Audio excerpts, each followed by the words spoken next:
Hey, what's up? It's Pun from Real Movie Fans Don't Watch Twilight. I'll leave a link in the description to our Facebook pages, the TV and film versions, and also our Twitter. This is our recap show. I wanted to talk about some of the things that happened this week. Foxcatcher got a new trailer. It's really dark and creepy and mostly based around Steve Carell's character. Um, I also seen trailers for Leviathan and Winter Sleep, both big films from Cannes this year. Rosewater, which is Jon Stewart's directorial debut himself, uh, has a trailer out and it's great looking. Definitely interested to see what he can do behind the camera.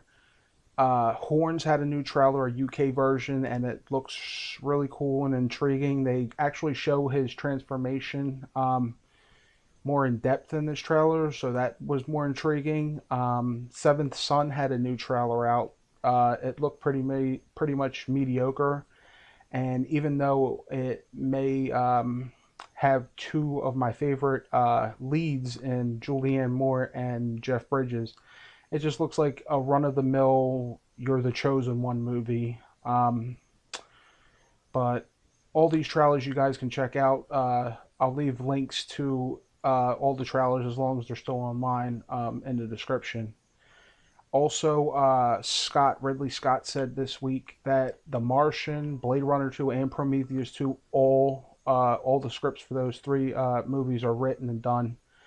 Um, he's going to start shooting The Martian in November, and then presumably Blade Runner at some point after that, and then Prometheus down the line. Um, Collider.com reports that Joaquin Phoenix is in final talks to become Doctor Strange. I think he's an absolute great actor, and anything he does or anything he's attached to, I'm 100% behind. Um, Underworld's getting a reboot. Getting a reboot. The movie just had its last installment in 2012, I think. Uh, really, no point in my eyes for a reboot, but studios think they can make money with it. They'll reboot it. It's the way it is now. Tom Hanks and Ron Howard are going to be filming another Da Vinci installment. This one's called Inferno. They'll start filming in April. Um, that's pretty much the news this week. We're going to take a few questions from our subscribers, and after that, we'll do our results for this or that this week on our Facebook.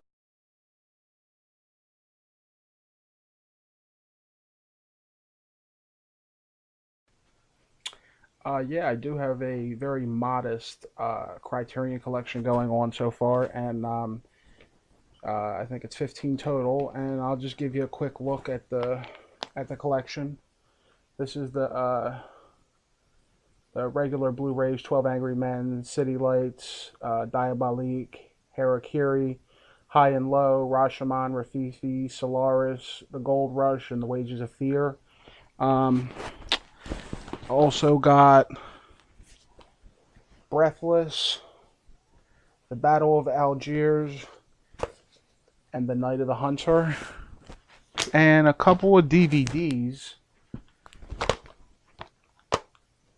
Um, the Passion of Joan of Arc and Army of Shadows. You asked what I think the best is, and or a favorite. Whatever. This one right here, The Passion of Joan of Arc, I think is the best film I've ever seen, point blank, period. So it's also the best I think the Criterion Collection has.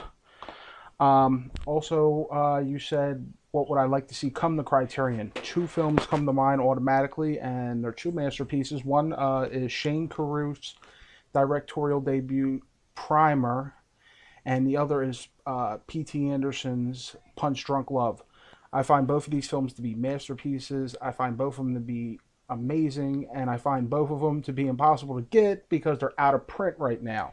The only way to get them is if you want to pay, something like $100 to get them used on Amazon or eBay. And I ain't got the money to be buying a movie for $100.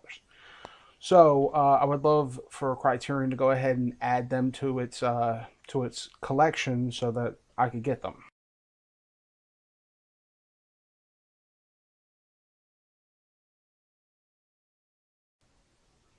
Yeah. I don't know if I'd say everyone hates this movie, although it's got a 5.8 rating on IMDb and 20, a big 20 out of 100 Metacritic score. But I actually love and think it's absolutely hilarious Joe Dirt, and I guess most people don't. But that would be the movie. Okay.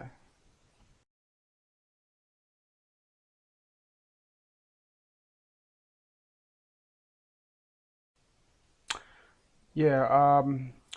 I'm not exactly sure what you mean by marathon. I mean, I know what you mean by marathon, but I don't know if you mean, like at home marathoning a trilogy or a franchise or at the theater. But regardless, I would go with the Lord of the Rings trilogy.